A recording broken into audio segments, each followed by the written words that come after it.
हम दिलीप जी से मिले, बहुत हमको दिमाग में अच्छा लगा। अब यही हम समझते हैं कि मानव को कर्तव्य करना ही पहला उद्देश्य है। और हम यही जितना भी मानव है अपना ज़िंदगी में प्रेम से रहें और अपना परिवार के तरह कोई भी आदमी को अपना प्रेम समझें। और दिलीप बाबू से हम बहुत खुश हो गए और हम ट्रेन में आकर के उनसे अपना घर के तरह बात किए। और यही हम सोचते हैं कि मेरा यह घर का मेरा परिवार है, ये सदस्य है मेरा, यही हमको लग रहा है। ये फिर भी ये भी ड्यूटी में है, लेकिन लगता है कि मेरा घर का मेरा बाल बच्चा के तरह हमको इज्जत मान से अपना ट्रेन में बैठा करके और मेरे साथ जा रहे हैं।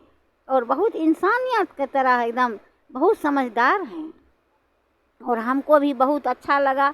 और इनसे हम बहुत समझ गए कि ये बहुत अच्छा लड़का है और हमको कुछ भलाई का रास्ता हमको समझा रहे हैं।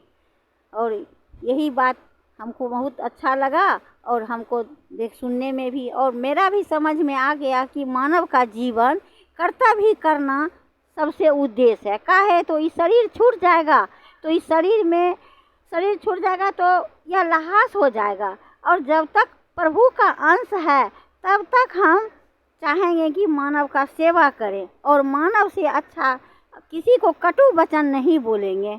और कटु वचन बोलने से उनको भी मन में दुख हो जाएगा और मेरा भी मुंह का इज्जत मेरा भी ख़त्म हो जाएगा। और यही सोचते हैं कि मानव का जीवन कर्तव्य करने के लिए सतगुरु बताते हैं कि जब मानव के जीवन आता है तो मानव में प्रेम से रहे, बच्चा हो चाहे बूढ़ा हो चाहे जवान हो, सबसे प्रेम से बात करे और सबसे प्रेम का नाता है।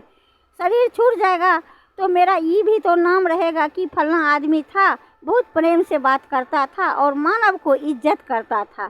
किसी को बीमार पड़ गया तो उसको डॉक्टर यहाँ ले जाना मेरा कर्तव्य है, यही तो कर्तव्य है। और किसी को अगर दवाई नहीं है, कोई भूखा आ गया घर में खाने के लिए, तो अपना भी नहीं खा करके उसको खिला देना, यही मानव का कर्तव्य है। और मानव जोनी में जब जन्म लेता है तो जिस समय माँ का गर्भ से निकलता है तो बोलता है कि कहाँ कहाँ, लेकिन उस समय जब पेट में रहता है तो उस समय बोलता है कि हाँ हम जाते हैं धरती पर कर्तव्य करेंगे, मानव को सेवा करेंगे। और बाहर निकलता है तो बोलता है बच्चा कहाँ कहाँ। तो मानव जब जन्म लेता है तो मनुष्य को सेवा करना, किसी को साथ कोई भी आता है उसको इज्जत करना और खाना पीना भी देना। और उसका भी कहा, एक तो कबीर साहब बोल रहे थे क्या, कबीर साहब जब जन्म लिए थे तो वो तो फूल से जन्म लिए। इसके बाद कबीर साहब एक जोल्हा के घर में लिए, जन्म नहीं उनको उठा करके लाए और वे जा कर के उन्हीं के साथ में कपड़ा बुनते थे, बेचते थे और जा कर के उनके साथ काम करते थे। तो सब उसको कहता था जोल्हा। जिस घर में रहेगा, जिसका माँ बाप करेगा जो काम, वही काम बाल बच्चा भी करता है। अच्छा अगर माँ बाप कर्तव्य करता है तो बाल बच्चा का भी असर वही पड़ता है। अगर माँ बाप चोरी करेगा तो बाल बच्चा को भी वही असर पड़ेगा कि हम चोरी करेंगे। और मेरी माँ करती है, मेरा पापा करता है, तो वही हम भी करेंगे।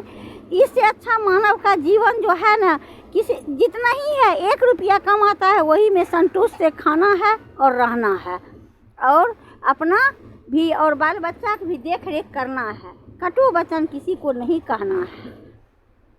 और उसी समय कबीर साहब जब वो बच्चा को जन्म लिए तो कबीर साहब जिस जोल्हा के घर में थे तो वो बोले क्या कि बेटा हम तो किसी तरह रह सकते हैं, लेकिन दोनों भाई बहन जो है वो नहीं रह सकता है। जाओ ये कपड़ा बेच करके और जा कर के कुछ खाने का सामान ले आना, खाने का कुछ सामान ले आना। तब वो क्या किए, वो एगो फकीर था उसी को दे दिए कपड़ा और चले गए गंगा जी के किनारे और वहाँ सुमरन करने लगे गंगा जी तट पर। तो निरंकार प्रभु क्या कहते हैं कि तो सुमरन में भीड़ गया, इसके घर में तो कुछ नहीं है। तो सतगुरु अपने जाकर के वहाँ जाकर के खाने का चावल गेहूँ दाल आटा सब कुछ लेकर के दे दिया।